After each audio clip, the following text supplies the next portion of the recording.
Eto po,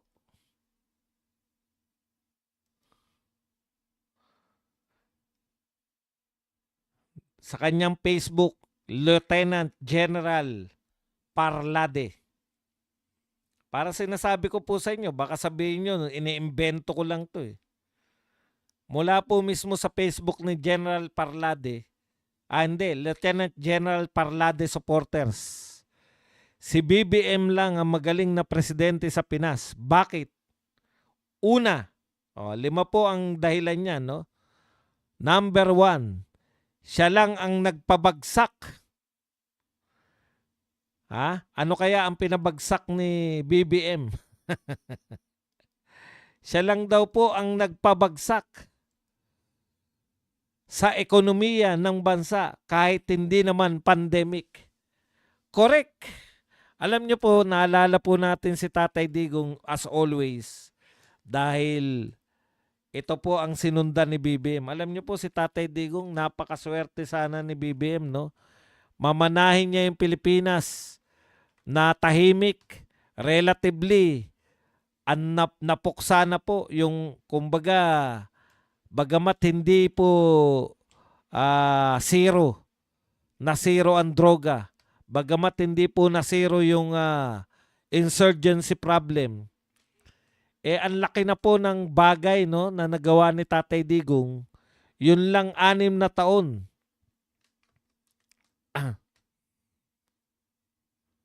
Yun lang pong 6 na taon na walang naging bagong adik. Ang laking bagay po niyan. Kaya napakaswerte po ni BBM eh. Minana niya na relatively tahimik ang Pilipinas. Pabagsak ng pabagsak yung crime rate. Ang minana niya, mababa na po yung crime rate ni Tatay Digong. Unlike kay Tatay Digong, minana niya, ang taas ng crime rate, napababa niya. Yun yung minana niya kay Tatay Digong. Minana niya yung build na napakaraming programa. Itutuloy mo na lang. Hindi pa ginawa. Minana niya yung magandang antas ng ekonomiya. Kahit nga po galing tayo sa pandemya, no? Napakatindi po ng recovery na ginawa ni Tatay Digong kahit galing pa sa pandemya. Pero ito po, ang sabi ni Parlade, unang dahilan bakit magaling na presidente si BBM, napabagsak niya ang ekonomiya ng Pilipinas kahit walang pandemya. Palakpakan naman tayo dyan. Ibang klase ka talaga, Mr. President. Ha? Nakakabilib po kayo. Okay. Ikalawa, siya lang ang utang ng utang sa World Bank tapos pinabibigay niya lang sa pinsan at kamag-anak niyang buhaya. Antindi mo naman, Miss General Parlade. Dinirekta na. Umuutang sa Land Bank, World Bank, Land Bank. Umuutang daw sa World Bank si BBM, pinabibigay niya lang sa pinsan. Antindi namang akusasyon nito ni General Parlade. General Parlade supporters pala. Sino yung pinsan? Wag na natin pangalanan. Basta pinsan niya si Martin Romualdez. Ikatlo, siya lang ang presidenteng bukod tanging walang alam kundi manisi. Di po ba?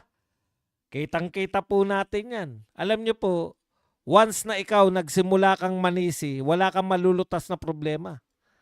Kasi ang paninisi po, alam niyo po yung paninisi, ay paghahanap po yan ng lusot. Pag may problema ka, una mong inisip yung masisisi, hindi mo malulutas yung problema mo.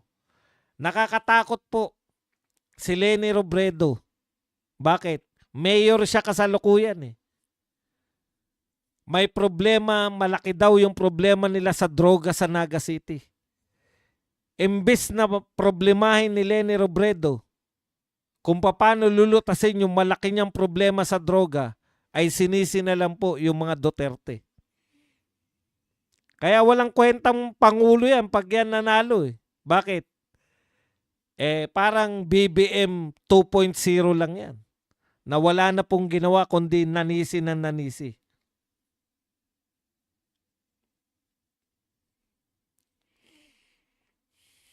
Okay. 'Di ba? Wala nalulutas na problema. Paninisi lang po ang ginagawa. Pati yung flood control project, gusto pa isisi. Sa kanya na nga lahat yung karamihan ng pondo. Gusto pa isisi kay President Duterte. Ikaapat na dahilan, bakit nasabi ni Parlade na magaling na presidente si BBM?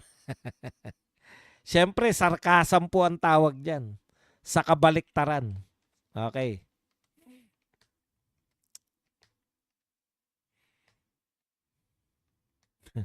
Hindi nyo po nauunawaan ang sinasabi po ni Parlade. Sarkasam po yan. Kabaliktaran. Okay. Ikaapat, mahinang leader. Makikita mo sa nakaraang ASEAN Assembly meeting. Yung iba nakipag-meeting na sa US leader para matanggal ang pinataw na tarif sa kanila. Siya parang namasyal lang, walang ginawang paraan. Di ba? Walang kadil. Alam niyo po, naalala natin tuwing ASEAN Summit, tuwing APEC Summit, laging may side meeting si Tatay Digong.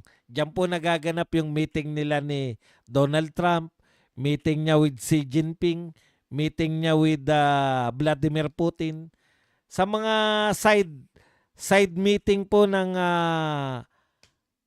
APEC, si BBM sa picture take. Kasama lang sa picture taking. Wala tayong nakausap. Wala po tayong nagkaroon tayo ng mga side meeting. Lalo na sa APEC. Yan po. Mahinang leader.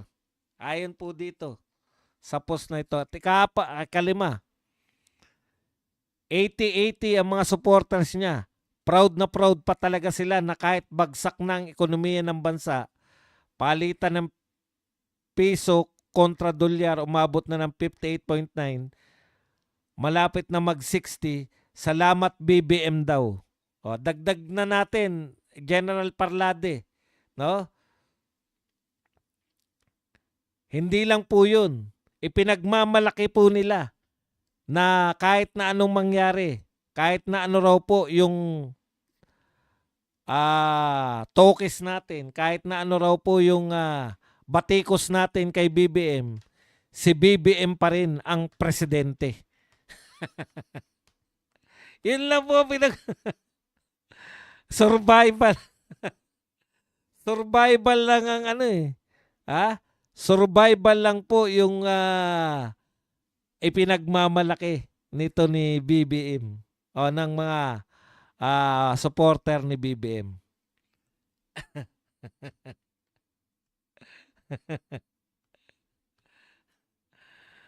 Maraming salamat sa mga kay General Parlade sa pagbibigay sa atin ng kanyang mga inputs, no?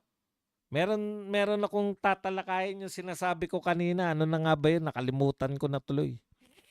Hindi ko kasi natantosan. Ano ba yung sinabi ko na tatalakayin natin? Wala tayong napala sa mga summit. Hindi po yan yung purpose. Kaya po pumupunta yung mga leader sa mga summit. Dapat may mahita ka. ASEAN Summit, APEC Summit. Dapat dyan, meron kang, kung a-attend ka ng mga summit, hindi po para lang magpa-picture.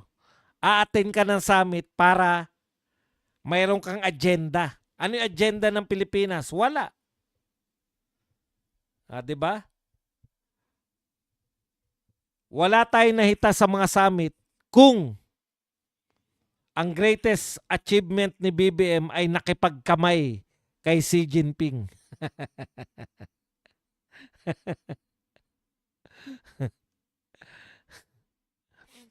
Okay.